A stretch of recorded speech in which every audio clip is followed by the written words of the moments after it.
আমরা এখন আছি, এটা শিলং এর হোটেল। হেঁটেই যাচ্ছি, ওয়াটারফলসের কোনো দেখাই নেই, কোনো সাউন্ডও পাচ্ছি না, আরো হাঁটতে হবে। কোথা দিয়ে নামছি ভয় লাগছে, মনে হচ্ছে ভেঙে পড়ে যাবো লিটারেলি। কি অবস্থা!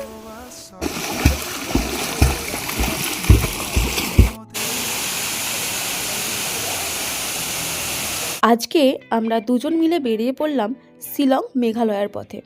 আমরা প্রথমেই চলে এসেছি কলকাতা এয়ারপোর্টে। ওখান থেকে আমাদের ফ্লাইট ছিল 10টা 5-এ, আর গুয়াহাটি এয়ারপোর্টে নামাবে 12টা 10-এ। গুয়াহাটিতে নেমে আমরা কিন্তু ওখানে থাকিনি, আমরা ডাইরেক্ট বেরিয়ে গেছি শিলংয়ের পথে। রাস্তায় কিছুটা খাওয়া দাওয়া করে, মানে গুয়াহাটিতে কিছু খাওয়া দাওয়া করে আমরা বেরিয়ে গেলাম শিলংয়ের পথে। ঠান্ডা লাগছে, এরপর গুয়াহাটি থেকে শিলং যাওয়ার পথে একটা খুব সুন্দর লেক পড়বে, যার নাম উমিয়াম লেক। এত সুন্দর লেক না দাঁড়িয়ে কি পারা যায়? ওই জন্য ড্রাইভারকে বললাম যে এখানে একটু দাঁড়ান। অবশ্যই এখানে দাঁড়িয়ে কিছু ছবি ভিউ এনজয় করতে পারি, কিন্তু এখানে দাঁড়াতে গেলে যে যতক্ষণ যেরকম টাইমে দাঁড়াবে সেই টাইমিং অনুযায়ী কিন্তু পার্কিংয়ের টাকা দিতে হবে। আমাদের শিলং পৌঁছতে কিন্তু সন্ধে হয়ে গেছিল। ভীষণ ট্রাফিক জ্যাম কিন্তু এখানে। গুয়াহাটি থেকে শিলং আসতে খুব বেশি হলে 3.5 ঘন্টা লাগে। রাস্তাও ভীষণ সুন্দর, একদম পুরো মাখনের মতো, কিন্তু ওই যে ট্রাফিক জ্যাম, ওখানেই তোমাদের টাইমটা কিন্তু লেগে যায়। সন্ধেবেলায় যেহেতু আমরা শিলংয়ে পৌঁছেছি, ওখানের কোন হোটেলে ছিলাম সব কিছুই দেখতে পাবে। যেহেতু অন্ধকার হয়ে গেছিলো এই জন্য ভিডিও করিনি। পরের দিন সকালবেলায় অবশ্যই যেই হোটেলে আমরা ছিলাম সেই হোটেলের ডিটেলস তোমরা জানতে পারবে। এখন আমরা আছি শিলং মার্কেটে।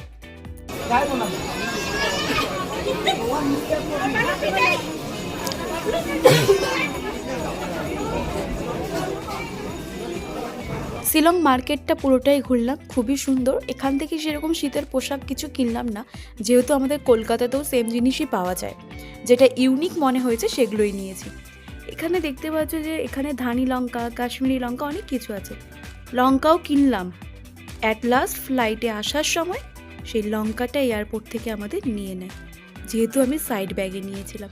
খুব কষ্ট হচ্ছিল যখন চিলিগুলো নিয়ে নিচ্ছিল, স্ক্যান করছিল যখন, ওখানে উঠেছিল চিলি।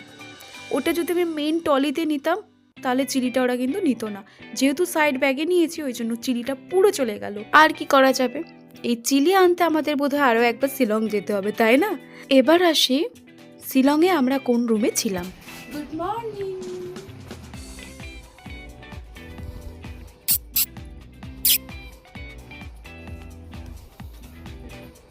এই হলো হোটেল আমাদের, যেই হোটেলে আমরা ছিলাম। সব কিছু ডিটেলস তোমরা এক্ষুনি জানতে পারবে। এই হোটেলটা ভীষণ সুন্দর, কিন্তু যেহেতু আমরা মেক মাই ট্রিপ থেকে হোটেলটা বুক করেছিলাম, ওখানে দেওয়া ছিল যে পুলিশ বাজার থেকে এই হোটেলটা 3 মিনিটের ডিস্টেন্স, কিন্তু অ্যাকচুয়ালি তা না। হোটেলে আসার পর জানতে পারি যে 3 মিনিট তো দূরের কথা, টোটো অটো ধরে 2 কিলোমিটার তোমাকে যেতে হবে পুলিশ বাজার। পুলিশ বাজারটা হলো শিলংয়ের মার্কেট, মানে শিলংয়ে থাকতে গেলে পুলিশ বাজারে আগে যেতে হয়। ওখান থেকে তুমি অনেক রকম মার্কেটিং করতে পারবে, অনেক রকম পছন্দের মতো হোটেল পাবে। হ্যাঁ, আমরা এখন আছি, এটা শিলংয়ের হোটেল। হোটেলের নাম হোটেল বেলভিউ হোমস্টে। দেখো তোমরা রুমটা বেশ ভালো। হোটেলটা ছিল খুবই ভালো। এখানে খাওয়া দাওয়ার বুফে সিস্টেম নেই, শুধু সকালে বুফে সিস্টেম হবে, কিন্তু পার পারসন 100 টাকা করে লাগবে সকালের ব্রেকফাস্ট। রুমটা তো তোমাদের দেখিয়ে দিলাম। রুমের ভাড়া কত সেটা আমার ডেসক্রিপশন বক্সে দেওয়া আছে, অবশ্যই তোমরা ডেসক্রিপশন বক্স চেক করতে পারো। রুম থেকে বেরিয়ে একটুখানি গেলে খুবই সুন্দর একটা ব্যালকনি আছে। আমরা শিলংয়ে ছিলাম একটা রাত, সন্ধেবেলায় পৌঁছোই, রাতটুকু থাকি। পরের দিন সকালে শিলংয়ের সব কিছু সাইট সিন করতে করতে আমরা চেরাপুঞ্জির দিকে কিন্তু রওনা হয়। হোটেল চেক আউট করে আমরা বেরিয়ে পড়লাম শিলংয়ের যা যা সাইট সিন আমরা করব সেগুলোর দিকে। আমরা এখন যেখানে যাচ্ছি সেখানে যেতে গেলে টিকিট কাটতে কিন্তু হবে। শুধু এখানে বলে নেই, যেখানেই আমরা সাইট সিন করেছি প্রত্যেকটা জায়গাতে কিন্তু টিকিট কাটতে হবে। কোনো জায়গায় 100 টাকা, কোনো জায়গায় 50 টাকা। তো এখানে আমাদের টিকিটের মূল্য লেগেছিল এক একজনের 100 টাকা করে। আমরা এখন এসেছি শিলংয়ের এলিফ্যান্ট ফলসে। তোমরা সাউন্ড দেখো, শুনতে পাচ্ছ অলরেডি।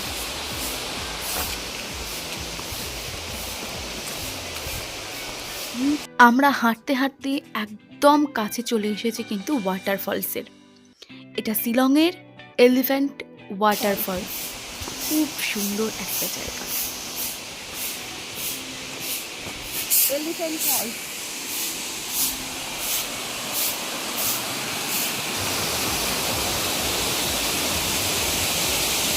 খুবই সুন্দর এই জায়গাটা, খুবই সুন্দর। প্রথমে উপরে এলিফ্যান্ট ফলসটা উপরে কিছুটা আছে, তারপর আবার সিঁড়ি দিয়ে নেমে কিন্তু নিচে যেতে হবে। এরপর আমরা চলে আসলাম শিলংয়ের ট্রি গার্ডেনে। এইটা হলো আরেকটা সাইড সিন। শিলংয়ের এই সাইড সিন করতে হলে মানে এই টি গার্ডেনে ঢুকতে গেলে তোমাকে কিন্তু টিকিট কাটতে হবে। আমি আগেই বলেছি যে এখানে যতগুলো সাইড সিন আছে তোমাকে প্রত্যেকটাতে টিকিট কাটতে হবে, তাই এখানেও আমরা কিন্তু টিকিট কেটে নিলাম। টিকিটের মূল্য 50 টাকা করে এক একজনের।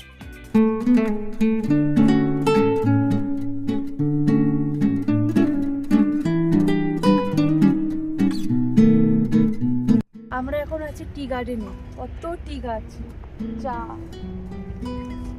উল্টো দিকে ক্যামেরা চা খায় না তো, চা বাগানটাই দেখো।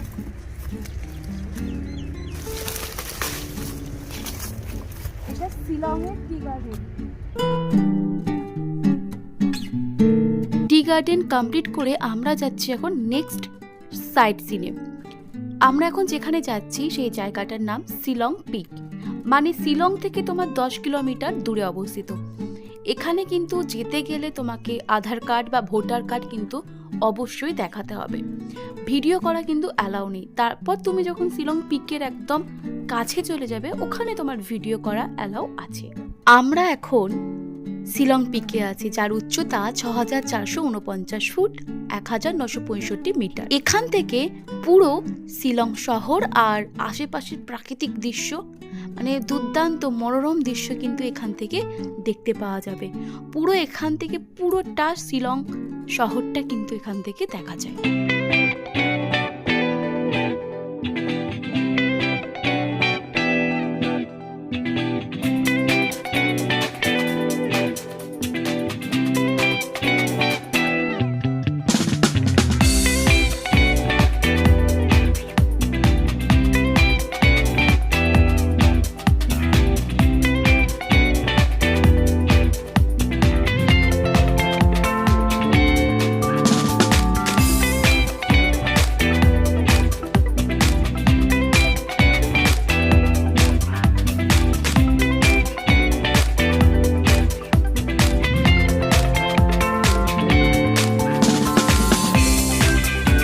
শিলং থেকে আমরা কিন্তু সকাল সকাল বেরিয়ে গেছিলাম সাইট সিন করবো বলে, কারণ আমরা সাইট সিন করে আবার চেরাপুঞ্জির দিকে রওনা হব। তাই সকালে কিন্তু ব্রেকফাস্ট আমাদের করা হয়নি। ব্রেকফাস্ট করলাম এই শিলং পিকে, দুজনে খেলাম ম্যাগি আর 1 কাপ চা। তোমরা চাইলে এই শিলং পিকে এসে কিন্তু অবশ্যই ড্রেস আপ করতে পারো। আমরা কিন্তু করে নিয়েছিলাম ড্রেস আপ, আর তোমরা কিন্তু অবশ্যই কমেন্ট করে জানিও এই ড্রেস আপটা করে আমাকে কেমন লাগছে।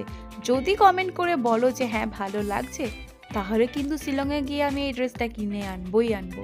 আসলে আমাদের কলকাতায় যেরকম শাড়ি, সেটা শিলংয়ে কিন্তু এই ড্রেস। আর এই ড্রেসটার কিন্তু নাম হলো খাসি। এখানে ছেলে মেয়ে প্রত্যেকেই কিন্তু ড্রেস আপ করতে পারে। এক একজনের কিন্তু 100 টাকা করে লাগে। আমার তো মোটামুটি রেডি, শুধু মাথায় এই মুকুটটা পরাবে। এটা অনেকবার ট্রাই করছিল, সাইজে হচ্ছিল না, অনেকটা ছোট করে তারপর কিন্তু আমার মাথায় লাগিয়েছে। আমার তো কমপ্লিট, এবার ওনার পালা। সাজিয়ে নিচ্ছে, সাজানোর পর কিছুটা ছবি ভিডিও করে আমরা কিন্তু বেরিয়ে যাই চেরাপুঞ্জির দিকে। আর হ্যাঁ, শিলংয়ের কিন্তু আরও 2-3টে সাইড সিন ছিল, ওগুলোতে আমরা যাইনি, কারণ ড্রাইভার বলেছিল যে ওখানে সেরকম কিছু নেই। আর এই টাইমে ওই জায়গাগুলো ওয়াটারফল সেরকম দেখা যাচ্ছে না। সবদিকে বেস্ট টাইমিং হচ্ছে মানে টাইম বর্ষাকাল। শিলং থেকে আমরা বেরিয়ে পড়লাম চেরাপুঞ্জির দিকে। চেরাপুঞ্জি যেতে গিয়ে একটা দারুণ সুন্দর জায়গায় কিন্তু আমরা দাঁড়ালাম। এখান থেকে কিন্তু দারুণ সুন্দর ভিউ পয়েন্ট দেখা যাচ্ছে, মারাত্মক লাগছে এখানটা, কিন্তু চারিদিক পুরো গ্রিন আর গ্রিন।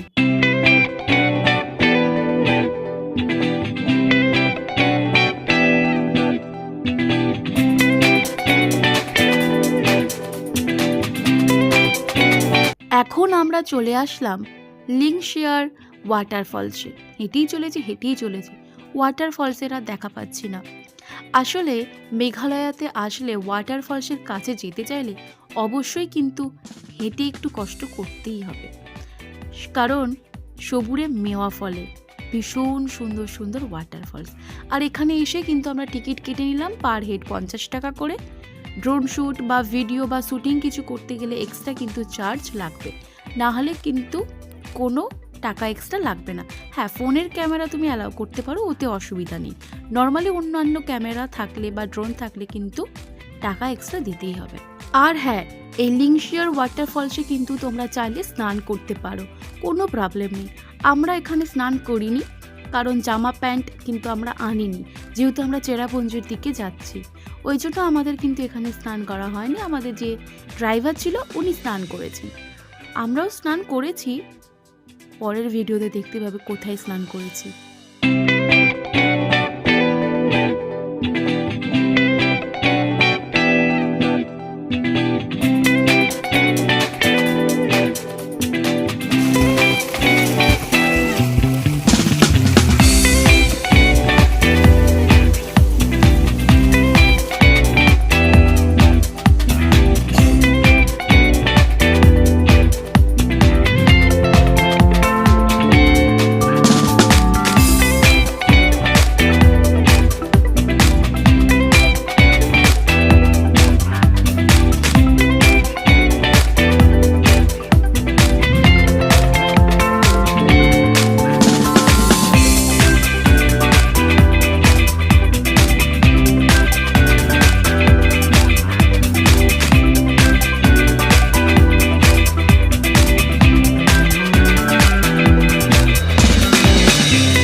এখন আমরা যাচ্ছি প্রুট ওয়াটারফলসে। এই ওয়াটারফলসেও যেতে গেলে কিন্তু টিকিট অবশ্যই কাটতে হবে, টিকিট ছাড়া কোথাও এন্ট্রি নেই। এখানেও একই অবস্থা, হেঁটে যাচ্ছি, ওয়াটারফলসের আর দেখা পাচ্ছি না, মানে কতটা হাঁটতে হবে। আসলে মেঘালয়া আসলে অবশ্যই কিন্তু হাঁটার ট্রেনিং নিয়ে আসতে হবেই হবে। মেঘালয়া ঘুরে আমি একটা সার্টিফিকেট পেয়ে গেছি, কি বলো তো, কেদারনাথ যাওয়ার সার্টিফিকেট। হেঁটেই যাচ্ছি, ওয়াটারফলসের কোনো দেখাই নেই, কোনো সাউন্ডও পাচ্ছি না, আরও হাঁটতে হবে। দাঁড়াও সবুরে মেওয়া ফলে, সবুরে মেওয়া ফলে বলছি। সবুরে মেওয়া ফলে।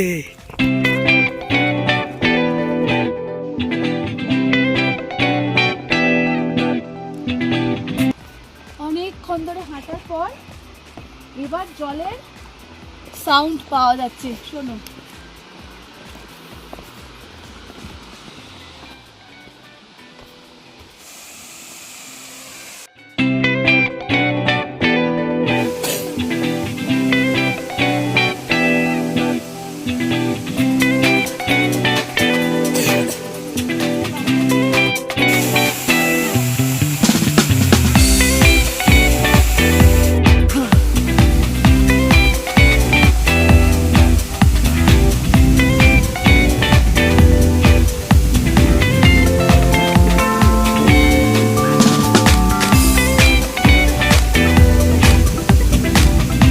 এরপর আমরা যাচ্ছি ওয়ে সাউডং ওয়াটারফলসে। এখানে এন্ট্রি হতে গেলে 100 টাকা করে পার হেড লাগবে টিকিট। ভীষণ ভয়ঙ্কর রাস্তা, কোথা দিয়ে নামছি ভয় লাগছে, মনে হচ্ছে ভেঙে পড়ে যাবো।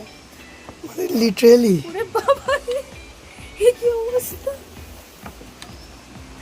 পুরো রাস্তাটাই এরকম, রাস্তা নেই, কাঠ দিয়ে রাস্তা করা। মারাত্মক ভয়ঙ্কর রাস্তা, সিরিয়াসলি। মানে একটা টাইমে এসে দেখছি যে রাস্তা নেই, পাহাড়ের মধ্যে যে যাব, কাঠ দিয়ে রাস্তা করা আছে। সিরিয়াসলি মারাত্মক কঠিন জায়গায় ছিল এটা, একটা দারুণ এক্সপিরিয়েন্স হয়েছে আমার। এতক্ষণ মনে হচ্ছিল প্রাণটা বেরিয়ে যাচ্ছে, এক্ষুনি ওতে পড়ে যাব, কিন্তু এখানে এসে মনটা ভরে গেল।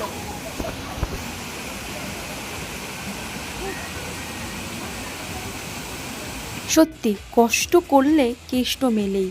এত ভয়ঙ্কর রাস্তা দিয়ে আসার পর এখানে এসে মনটা যেন মানে একটা অপূর্ব দৃশ্য দেখতে পেলাম, অপূর্ব দৃশ্য। একদম উপরে কিন্তু আমরা উঠে গেছিলাম, এখানে কিন্তু রাস্তা ছিল না, এই পাহাড় বেয়ে বেয়েই কিন্তু প্রত্যেকে উঠছে, আবার ভয়ে ভয়ে নামছেও, এটাই মজা। সমস্ত কিছু সাইট সিন আমাদের দেখা কমপ্লিট, মানে শিলং থেকে স্টার্ট করে চেরাপুঞ্জি ঢুকতে যা যা ওয়াটারফলস পড়েছে, সাইট সিন পড়েছে, সেগুলো সমস্ত কিছু দেখা কমপ্লিট। এবার আমরা অলরেডি চেরাপুঞ্জিতে ঢুকে গেছি। সেই সকালে কিন্তু ম্যাগি খেয়েছিলাম, তারপর এখন হয়তো টাইম বাজে সন্ধে হয়ে গেছে, কিচ্ছু খায়নি। এই চেরাপুঞ্জির হোটেলে এসে একবারে রাতের ডিনার করি। এরপর চেরাপুঞ্জিতে আর কি কি সাইট সিন করলাম, হোটেলের প্রাইস কীরকম, কোন হোটেলে ছিলাম, সব কিছুর ডিটেলস নিয়ে কিন্তু আমি নেক্সট ভিডিওতে খুব তাড়াতাড়ি চলে আসব। আর আমার ভিডিওটা কেমন লাগলো অবশ্যই কিন্তু কমেন্ট করে জানিও, নাহলে আমি কি করে বুঝবো যে তোমাদের ভালো লাগছে না খারাপ লাগছে। যাই হোক, সকলে ভালো থেকো, সুস্থ থেকো।